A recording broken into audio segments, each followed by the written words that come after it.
இது ஒரு அரசர் காலத்து கதை என்பதால் காலச்சக்கரத்தில் ஏறி பல நூற்றாண்டுகளை கடந்து சிறிது தூரம் பின்னோக்கி எங்களோடு பயணிக்க வாருங்கள். தொண்டை நாட்டுக்கும் சோழ நாட்டுக்கும் இடையே திருமுனைப்பாடி என்னும் நாடு உள்ளது. அதன் தெற்கே தில்லை சிற்றம்பலத்திற்கு மேற்கே சிறிது தூரத்தில் மிகப்பெரிய ஏரி ஒன்று உள்ளது.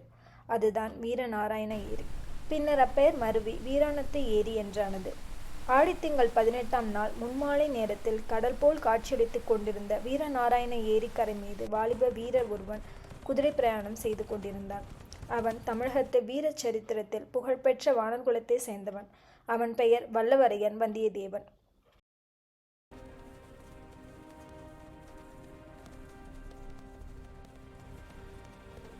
வெகு தூரம் பயணம் செய்து களைத்து போயிருந்ததால் அவனுடைய குதிரை மெல்ல நடக்க துவங்கியது.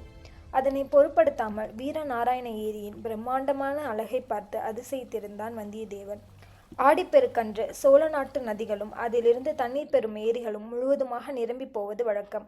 மேலும் கொள்ளிடத்திலிருந்து வடவாற்றின் வழியாக வீரநாராயண ஏரியில் தண்ணீர் பாய்ந்து கடல் போல் காட்சியளித்திருந்தது. வீரநாராயண ஏரியின் பிரம்மாண்டத்தை பார்த்து வியந்து கொண்டே வந்த வந்தியத்தேவன் இந்த ஏரியை அமைத்த மதுரை கொண்ட பராந்தகரின் புதல்வர் இளவரசர் ராஜாதித்தரின் அருமை பெருமைகளை நினைத்து பெருமிதம் கொண்டான். ராஜாதித்தர் யானை மேல் துஞ்சிய தேவர் என்று பெயர் பெற்று வீர மரணம் அடைந்தவர். இப்படிப்பட்ட சோழர்குல மன்னர்களுடன் நட்புரிமை கொண்டதை நினைத்து வந்தியத்தேவன் பூரித்தான். அன்று ஆடிப்பெருக்கு திருநாளை ஒட்டி மக்கள் அனைவரும் கூட்டம் கூட்டமாக வீராணத்து ஏரியை நோக்கி வந்து கொண்டிருந்தார்கள். அனைத்து தர வயதினரும் புத்தாடை அணிந்தும் அலங்காரம் செய்தும் உற்சாகத்துடன் இருந்தார்கள். குடும்பம் குடும்பமாக கூட்டாஞ்சோறும் சித்திரான்னமும் கொண்டு வந்திருந்தார்கள். ஏரிக்கரையின் ஓரமாக நின்று கமுகு மட்டைகளில் உணவை உண்டு அவற்றை கணவாய்களில் தூக்கி எறிந்து அவை ஏரிக்கரையை கடந்து வெளியே ஓடுவதைக் கண்டு மகிழ்ந்து கொண்டிருந்தார்கள்.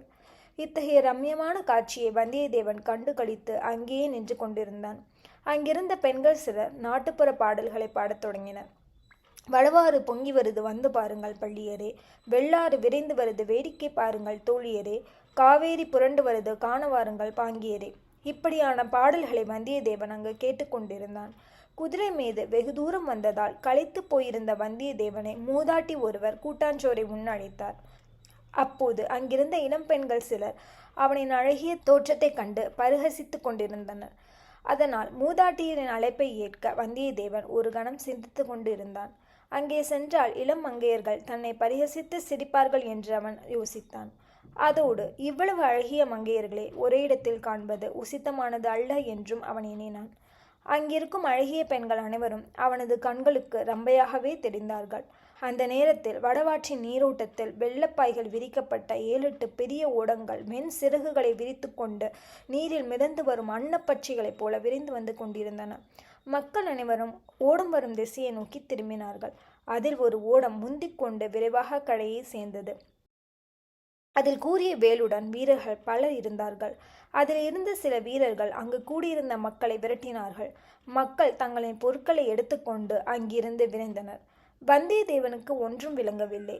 ஏரிக்கரையில் கோல் விழித்து நின்று கொண்டிருந்த பெரியவரை அணுகி தன் கேள்விகளை அடுக்கினான். அந்த பெரியவர் வந்தியத்தேவனிடம், அந்த ஓடங்களின் நடுவில் இருக்கும் படகில் ஒரு கொடி இருக்கிறதல்லவா, அதில் என்ன எழுதியிருக்கிறது என்று வினவினார். பனைமரம் போல் தெரிகிறதே என்றான் வந்தியத்தேவன். பனைமரம்தான். பனைமர கொடியானது பழுவேட்டையருடையது என்று உனக்கு தெரியாதா என்றார் அந்த பெரியவர். மகாவீரர் பழுவேட்டையரா வருகிறார் என்று வியந்து பார்த்தான் வந்தியத்தேவன். பழுவேட்டையரை பற்றி சோழ நாட்டவர் கேள்விப்படாமல் இருந்திருக்க முடியாது. உறையூருக்கு பக்கத்தில் பழுவூர் அவர்களுடைய நகரம்.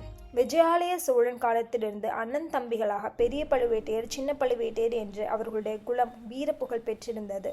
சோழ மன்னர் குடும்பத்துடன் கொள்வினை கொடுப்பினை செய்து வந்ததற்காகவும் இவர்களின் குலத்தொன்மை வீரப்புகழ் காரணமாகவும் அரசு குடும்ப புகழ் அனைத்தும் பெற்றிருந்தன. தனியாக கொடி போட்டு கொள்ளும் உரிமையும் அவர்களுக்கு உண்டு.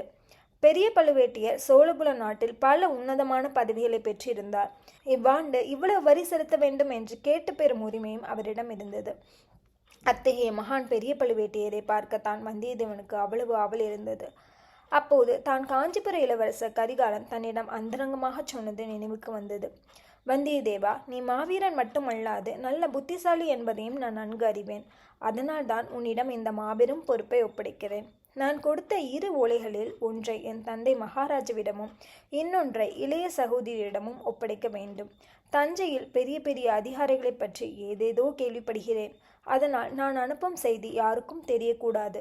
முக்கியமாக பழுவேட்டையர்களிடமும் என் சிறிய தந்தை மதுராந்தகரிடமும் நீ மிக ஜாக்கிரதையாக இரு என்று படித்து படித்து எடுத்து கூறினார் என்பது வந்தியத்தேவனின் நினைவுக்கு வரவே பழுவேட்டையரை காணும் எண்ணத்தை கைவிட்டு அங்கிருந்து புறப்பட்டான் வந்தியத்தேவன். வெகு தூர பயணத்தால் அவனுடைய குதிரை களைப்புற்று இருந்ததால் இன்று இரவு கடம்பூர் சம்புவரையர் மாளிகையில் தங்கிவிட்டு நாளை காலை வேறு குதிரையில் புறப்பட வேண்டும் என்று தீர்மானித்தான் வந்தியத்தேவன். தொடர்ந்து அடுத்த பதிவில் நாமும் பயணிப்போம் வந்தியத்தேவனோடு.